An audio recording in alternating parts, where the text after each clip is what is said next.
Hey everybody, welcome to the Game Plan. Of course, my name is Gareth Soloway, Chief Market Strategist here at VerifiedInvesting.com. All right, some big headlines in the overnight. We heard from Trump. He backed off on Powell. He said he will not be firing Powell.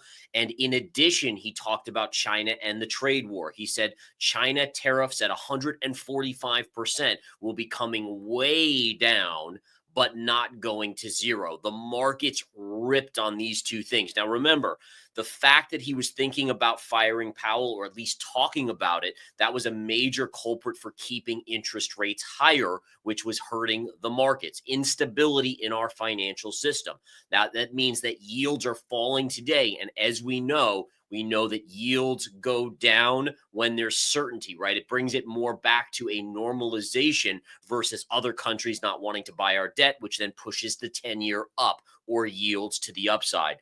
The trade war with China, 145% tariffs, has basically stopped all trade between the two countries, and therefore that is obviously hurting economically. So these facts drove the S&P sharply higher as we take a look at the chart. So take a look here. This is the S&P futures chart, and this is where we closed yesterday. You can see a lot of chop, but we had a nice little rally yesterday.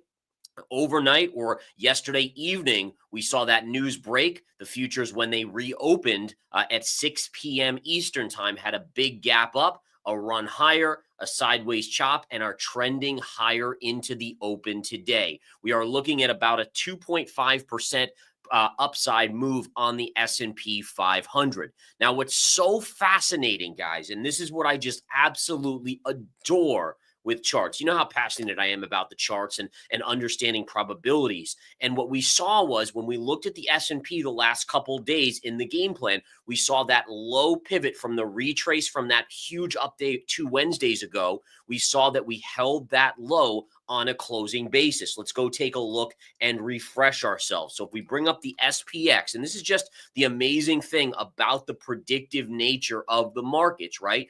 We knew that as long as we did not close below this low, that the bullish pattern of consolidation was intact, right?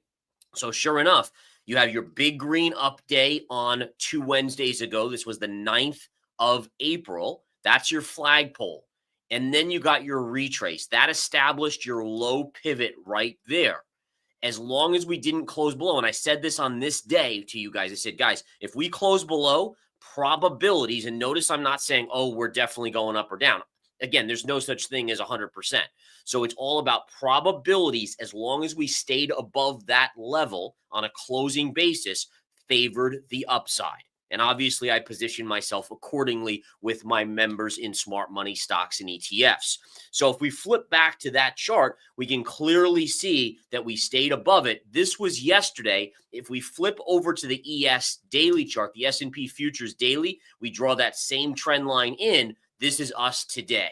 All right, now, in terms of upside, where could this market be going? I said this to you a while ago. Short-term resistance will be 55.25, but I expect the S&P still to go to about 5,700. All right, so again, this gap fill, which again, we talked about all this sideways chop before the big dip on the markets. That was really the trade war escalation and the talk of firing Powell and all that stuff.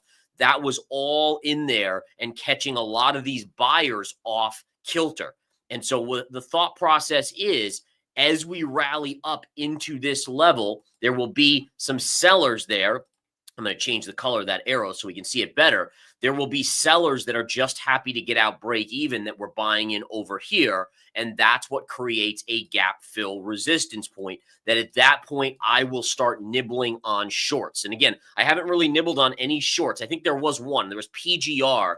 And I'll show you guys. This is one that I put out to members right over here. We shorted this right up in this range here because, again, parallel channel. And again, you have the downsloping trend line right here, which basically told me, okay, sell into that. PGR is, again, ridiculous how much money they're making. I even think it could be a target of the Trump administration in terms of one of the key components that is inflationary when we're talking about insurance rates. But the point being is that's done actually really, really well. It did bounce yesterday and set to bounce today. But aside from that, I've been picking up plays on the long side, NVO, Amazon, Google, like high quality names out there that have been good setups as long. And I repeat, guys, the key for me is just technical charting, meaning that if we had broken this level here, it would change the whole bias to the market.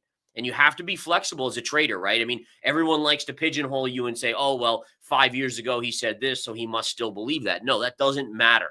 That doesn't matter. The charts are the dictating force. They are what is going to determine which angle you expect the markets to go. We held this level, therefore upside is likely. You can see the move up so far. Now we have to take out this short-term high, which was that big Wednesday high flagpole, and then we'll see if that move up comes to fruition to my target of around 5,700. NASDAQ 100, same sort of thing. Amazing because the NASDAQ, remember what I showed you guys in yesterday's game plan? How if we go to the intraday chart, we can see that we were trading during the day last Monday. On Monday, we were below until the final candle of the day closed us above. That maintained the bullish bias of this retrace from this big flagpole. So flagpole, retrace, and look, if you zoom in, look, we did close above it, not by much, but that's all it takes for the bullish probability to be maintained. And then really, what do you have here? You have essentially a flag, right? Here's your flagpole and there's your flag. And now again, if we can get a break here, we retest this high, and eventually on the QQQ, you're looking at around 476 as your big gap fill. So pretty cool stuff, guys. Again, listen, charting, again, as I always say to you guys, there's no such thing as 100%. I have my fair share of losers, but it's the ability to pivot when the market tells me to, but it's also the ability to see that, okay, this bias still stays. Therefore, my probabilities still favor this. And that's all I'm doing. I'm not letting my emotion, force me into saying, oh, well, I got to chase this up here or freak out and sell this down here. What are the charts telling me? Shut off all emotion, be as robotic as you can, and make the decision based on the charts. And that honestly is the essence of what I do and what I do to try to teach you guys in these game plans, in my course, and all of that stuff. All right, so let's go on. As we know, the 10-year yield with any sort of backing off on Powell is making global central banks, governments, even individual investors feel more confident about investing in U.S. treasuries. Remember, the more buyers of treasuries, naturally the interest rate goes lower. Today, we can see the 10-year yield is backing off to 4.29. Now, listen, it's still holding this trend line, so we have to see here what ends up going on. This is going to be a major level to watch, but if we can come down here, we watch the level. If we break, now the probabilities flip. You have to confirm. So let's be fair. You must confirm below this line. But if that happens, then you start actually aiming for back down here. Now, we can't assume that. So understand that as of now, just pure probability wise. All right. And again, I always want to stick with pure probability. We probably touch this line, but then we could just as easily start another leg up unless we confirm below the trend line. All right. Then the probabilities flip, and all of a sudden things start to look like we're heading lower. All right. The next up I want to discuss, guys, and we'll get to gold, we'll get to Bitcoin. I know yesterday I forgot Bitcoin, even though I had said I was going to talk about it, but I did a separate video later on to make up for it. I apologize. But in any case, I won't forget it today, no doubt about it, and it is really interesting. All right, we're going to start with Tesla here. Tesla reporting earnings. This is when they reported earnings. Look, it chopped and it did nothing. Literally nothing. Like, price was within a few dollars of the closing price, even though their earnings were horrendous. Their earnings were absolutely atrocious.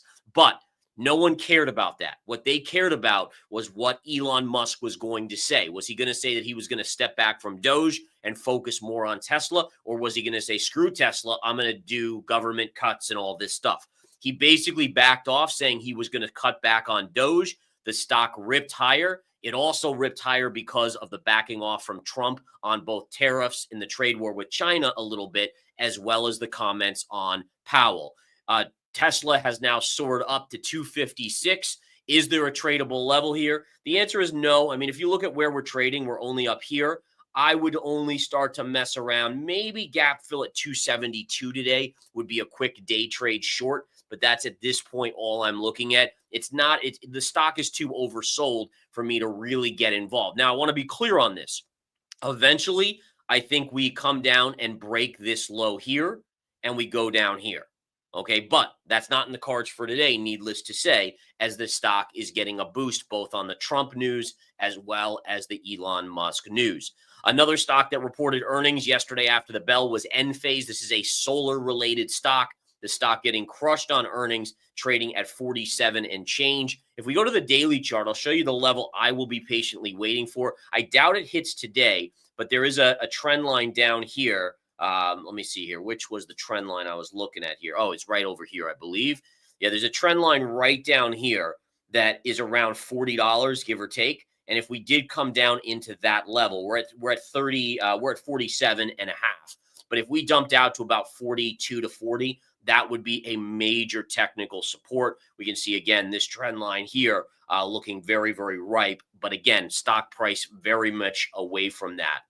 This morning, we did get earnings from Boeing. Just to go over some of these earnings, guys, Boeing is rallying higher. Now, part of this is that they did better than expected on earnings. They beat on earnings. They were expected to lose $1.54 per share. They only lost 49 cents, and their revenue beat by not a lot, but by a slight margin. But also just the mere fact that the stock market is rallying is helping almost all of these stocks rally higher. Boeing is around 173, and if we look at this here, that's right up in this range, right? So there's a gap fill on Boeing at 173.30. We've already hammered on that. So I'm going to be looking more at the 179 level. There's a gap right here, plus double top at 183 to 184. AT&T reported earnings this morning. They came in with a initial pop, but now it looks like the stock is rolling over. Again, we saw this with Verizon. These are much better. These have been defensive plays in this market environment. And what we can see here is the stock has been rallying. So versus Boeing, which has been hammered, versus a lot of these other stocks that have been hammered, AT&T has actually been rallying higher. The other thing to note, look at this pattern: shoulder, head, and shoulder. So again, there's a bearish, head and shoulders are bearish for those of you that may not know or be familiar. And again, what we could see here is that it hasn't broken the neckline yet, but this is on watch. Okay, why? Well, basically, if this breaks the neckline, we can calculate the general target price of where this would go. How do we do that? I do this every once in a while for you guys. We take the high of the head, the exact high of the head to the highest point. We drop our plumb line right down to the neckline. We take that distance, and wherever it breaks, let's just say it breaks over here, that would be your downside target. Look at how amazing this is, folks. That low coincides perfectly with this pivot low right here. That would be your target. Now, again, please understand that if this never breaks and it goes and takes out the head high, then that pattern is fully off the table. This has to come down here over the next, let's say, I don't know, few weeks or whatever, and break this line here. You need a daily close below 25 and a quarter, basically. Then it's game on to the downside. If that doesn't happen, then it's inconsequential what we just did. All right.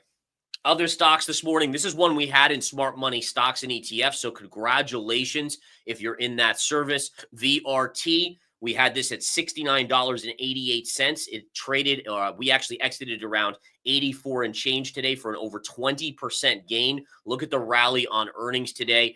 Again, these charts are just beautiful, right? Look at all this support down here. This is why I bought it initially in the service. But look at this area right here. We grabbed it in this range here. And then again, the pop on earnings today. I would consider a day trade short only if it gets to about 91.50. There's a gap fill right there. But aside from that, great job again if you're in Smart Money Stocks and ETFs, 20% gainer to start the day. All right, now we flip over to gold. Gold. All right, so you guys know I don't mind putting myself out there. And I think that's one of the reasons why you guys like me. At least I think so. Could be other reasons too, granted. But it's that I'm not afraid to make the tough calls. Like if I'm thinking it, I'm going to tell it to you guys. And I'm going to give you not only why I'm thinking it, but the technicals behind why I'm making calls and why I'm putting my own money at risk. Like I literally told you a couple days ago, I said I just tripled my short on gold, tripled it, not just doubled it, tripled it because of the factors in the charts. Well, let's go back to that chart. What were the factors, right? Well, we had to move up right into this area here, which if we go to our weekly chart was the two parallels. So parallel number one starts here, connects perfectly to this low, and we had it right there. Parallel number two goes back to 2011, the last major bull market in gold, and connects right through the bear market lows right here and right over here. X marks the spot. How often do I say that to you guys? When you get two factors or two trend lines that emerge and they cross and then price crosses into that, the odds of it being a major top are exponentially higher.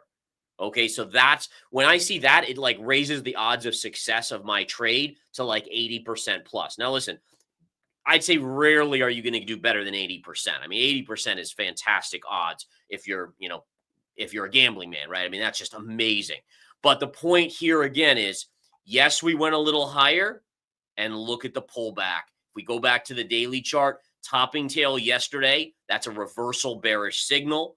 And then look at the down move today. Now, just like that, I'm in the money on my gold short. Now, where am I looking for this? Like, where will I be taking at least some off the table?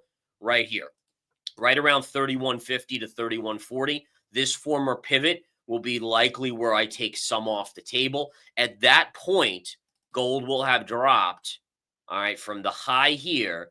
That'll be a 10% correction on gold. All right. Now, listen, do I think it could go a little bit lower? The answer is yeah, I do. Again, you have this level right here. I actually think it could go as low as 3,000 or 3,050 and retest that major even number from the upside to the downside. But smart money, at least for me, tells me don't get too greedy, right? Greed is honestly, we always hear greed is good in markets. No, it's not. It actually makes you emotional and try to get too much out of things.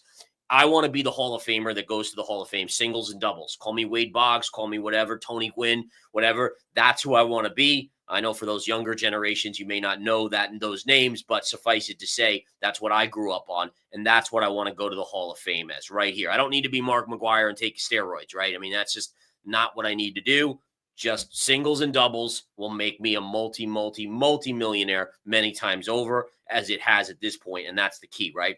So right here, again, that's what we're looking at here on your downside. But again, good hardcore technical probability-based analysis that, again, it didn't mean it was going to be right. And I was fully aware of that. But there was about an 80% success rate on that trade. And here we see it playing out. Now, if we get down a little bit more, I probably put a break-even stop in, protect my downside in terms of the short, right? And that's other little mechanisms that we can do to protect ourselves.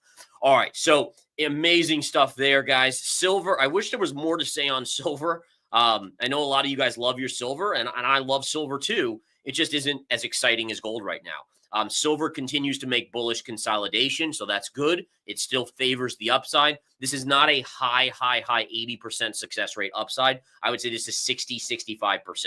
So yeah, it favors a pop up here, but it's, again, by no means is it like 80% like that gold pullback level was. Okay. Let's take a look at Bitcoin. Bitcoin. All right.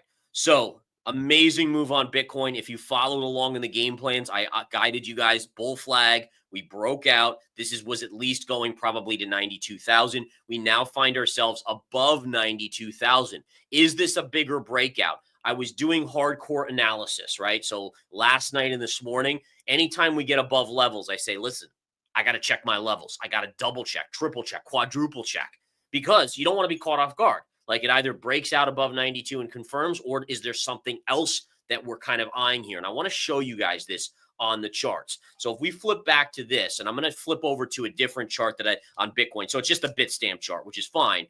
This is another thing that I'm looking at.